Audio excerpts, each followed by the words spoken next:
voices in the fog. I never thought coming home would unravel me like this. San Isidro was supposed to be a brief stop, a way to honor Dia de los Muertos, and maybe find some closure about Mateo. I'm Morales, 22, an anthropology student in Mexico City, where the chaos of traffic and street vendors drowns out the quiet horrors of small-town life. But the pull of the old Seco, that sluggish, forgotten river snaking through the hills, was stronger than I remembered. The town clings to it like a scar, dusty streets lined with adobe houses, marigold fields blooming for the dead, and at night, the fog that rolls in thick enough to choke you. Everyone knows the warnings. Stay away from the water after dark. The cries start then, soft at first, like a distant radio, but they twist into something that claws at your mind. La Llorona, they whisper, the weeping woman. I used to roll my eyes at the stories. Now, I can't look at a puddle without seeing eyes staring back. I drove in on October 30th, the air heavy with the scent of copal smoke and fresh, baked pan de muerta. The highway dipped into the valley, and there it was, San Isidro unchanged, except for the new cracks in the roads from last year's floods. Our house on Cale de las Sombras sat at the edge, close enough to the river that you could hear the water murmuring on windy nights. Was waiting on the porch, her apron dusted with flour, eyes red-rimmed as always since Mateo vanished 3 years ago. He was 15, my shadow of a brother, always tagging along with his messy hair and that infectious laugh. One Halloween night, he snuck out. They found his blue jacket the next morning, sodden and tangled in the reeds, reeking of mud and something metallic, like blood mixed with rain. No sign of him. The search parties combed the banks for days, but the Seco keeps its secrets. Police called it an accident, kids and water don't mix. But the town knew better. Whispers followed us. Another child for the river. We didn't talk about it that first evening. Instead, we set up the ofrenda in the living room, the altar groaning under photos, candles, and offerings. A boiler's stern face from 1998, faded snapshot from the war, and Mateo's school picture, his smile frozen forever. I arranged the sugar skulls, their icing spelling out and Mateo in shaky letters. Lit the incense, muttering prayers to the saints. He's at peace now, Mia, she said, but her hands trembled. Came in late from the fields, his boots caked in dirt, and grunted a hello before retreating to his chair with a bottle of mezcal. The holiday masked the grief music from the plaza, fireworks popping like distant gunfire, but I felt the undercurrent, the way the town held its breath. I wasn't there just to mourn. My thesis on regional folklore had dragged me into La Llorona legends, the mother who drowned her children in a fit of jealous rage, then wept eternally when they wouldn't return. In San Isidro, she was tied to the Seco, a woman named from the colonial days, cursed to wander the fog-shrouded banks, calling for her lost ones, and the disappearances ... dozens over the decades, mostly kids, vanishing without a trace near the water. Mateo's case fit too neatly.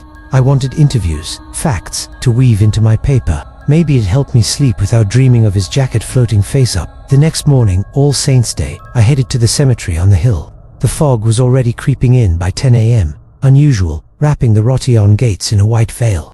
Gravestones tilted like drunken teeth, some etched with names from the 1800s, flowers wilting on the fresh ones. That's where I found Don Emilio, the caretaker, a 70-year-old skeleton of a man with leathery skin and eyes like polished obsidian. He was raking leaves from a plot near the edge, the river glinting below like a dark promise. Was Condolas Muertas, eh? He rasped without looking up. Searching for the dead. Something like that. I replied in Spanish, switching seamlessly. Yemi Lucía Morales. From the family, you know, my brother Mateo. He straightened slowly, leaning on his rake. His gaze pinned me, as if measuring my soul. Morales, sir, the boy with the jacket.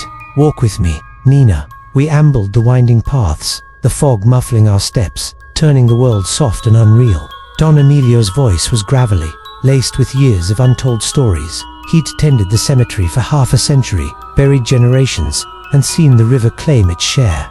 La Llorona isn't a fairy tale, he said, crossing himself. Was real, a beauty married to a soldier who left her for another.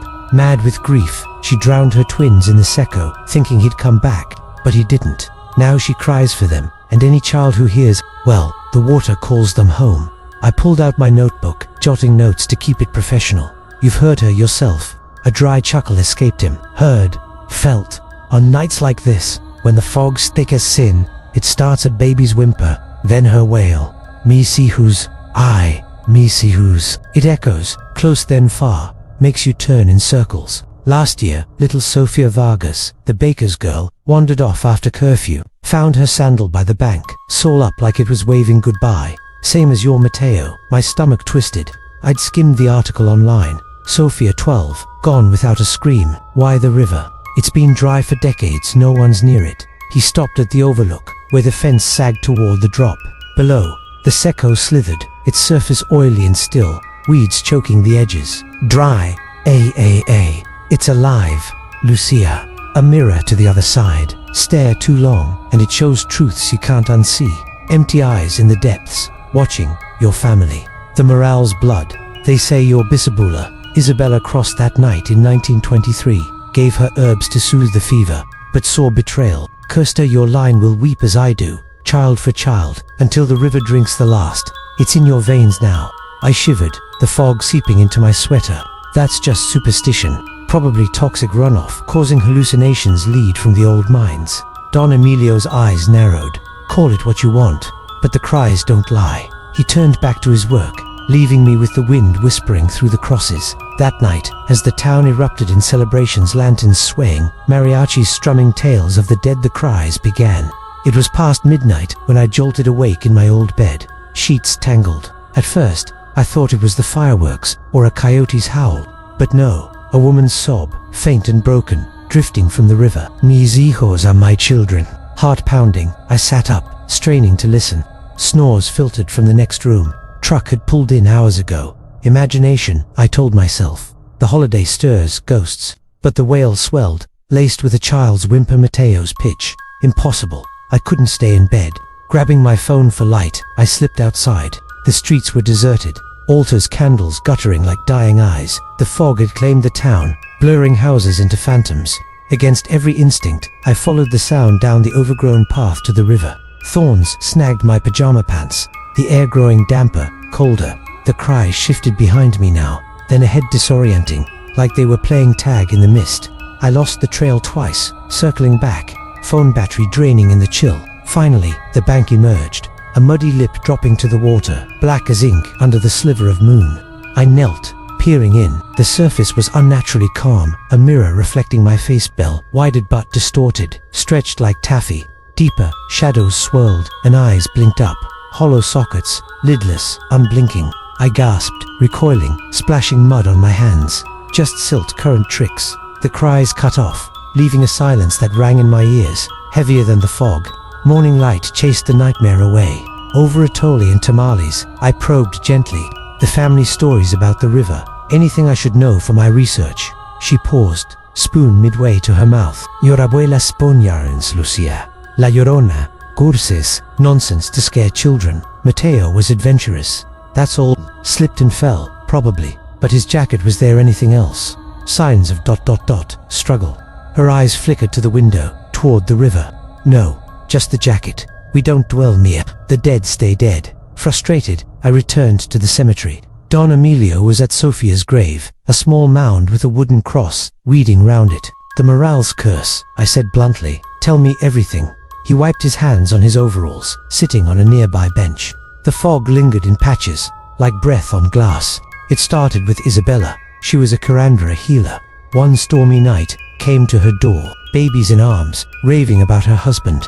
Isabella brewed a tea valerian chamomile to calm her, but slipped away, back to the river, drowned them there, under the full moon. When Isabella arrived too late, turned, half mad, half ghost already. You promised peace, she hissed. Now your peace breaks forever. Every generation, a child weeps into the water. Isabella's son vanished a year later. Then her granddaughters. It skips sometimes, but the river remembers. I scribbled furiously. And Mateo, was he ... called. Don Emilio nodded gravely. Heard it first, weeks before. Told his friends at school about a lady singing by the water. They laughed, but he went pale. The night he left, the cries were loud, whole town heard. But no one went looking till morning. A chill unrelated to the fog prickled my skin. What breaks it? Nothing clean, he said. Some say facing her, seeing the truth in the mirror. But most just run, and the curse follows. That evening, the town pulsed with life. Processions winding through the streets, faces painted as Kaluka's laughter, mingling with dirges. I joined briefly, interviewing Dona Rosa at her cantina. The cries, she said over a shot of tequila. Heard him, since I was a girl. Take the young one's lonely souls. Your brother, Dios lo tenga. He was marked. Morales, always are. Sleep was fitful. Around 1 a.m., the wails returned. Sharper, weaving through the walls like fingers. They weren't random now. They tugged, personal. I rose again, drawn inexorably. The fog was a living thing, coiling around my ankles as I navigated the path. Branches clawed like hands, the cries circling left, right, inside my head. Ayuda mis hijos and help. My children. At the bank, a figure materialized from the mist. A woman in a white gown, sodden and torn, gliding silently. Her hair cascaded like black waterfalls. But our face, Dios mío, our face, left side angelic, smooth olive skin, full lips parted in sorrow, right side rotted, flesh sloughing to expose jawbone and teeth, maggots squirming in the hollow cheek. She turned, empty eye sockets weeping black tears. She breathed, my name a rasp. Terror exploded in my chest. I scrambled back, thorns ripping skin, lungs burning as I fled. The house door slammed behind me, but the echo lingered. My name, over and over. Was it real? Or the town's poison seeping in mold from the damp, or grief manifesting?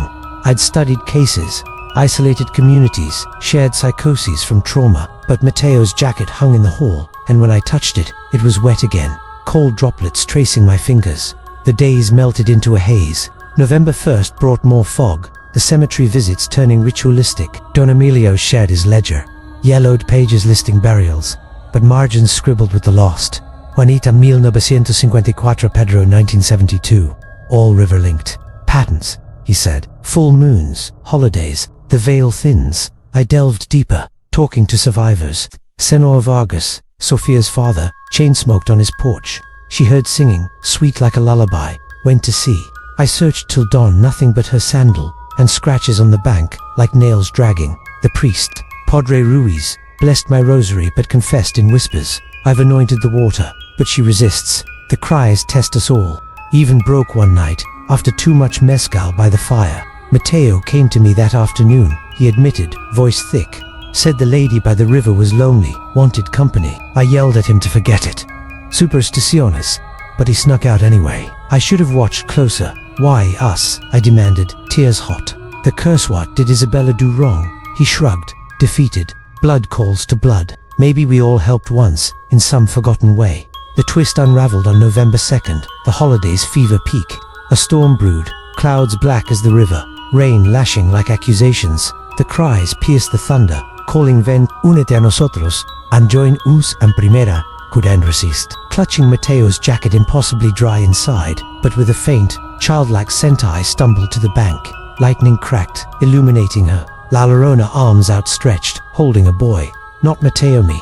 Tiny at 10, face blue, eyes bulging as she pulled me under. I screamed, vision blurring. Handsy, insistent, grabbed my wrists, dragging. I fought, kicking mud, the jacket slipping into the water. Then blackness. I woke on the bank, dawn breaking, jacket beside me, soaked anew.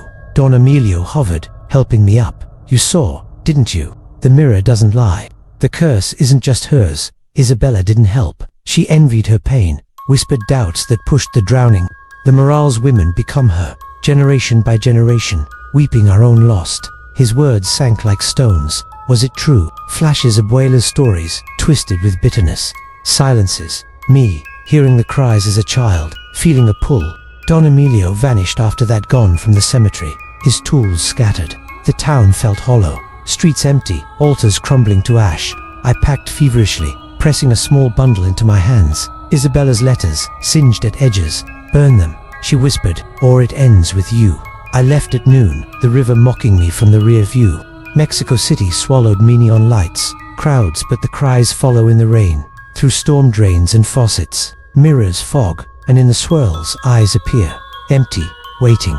Mateo's jacket hangs in my closet, dry now, but if I look close, the lining shifts, tiny faces stitched in, mouths open in silent wails. Last night, the fog rolled in outside my window, unnatural for the city. A sob echoed from the alley, soft, then closer. My name on the wind. I don't answer, but part of me wonders, what if I do?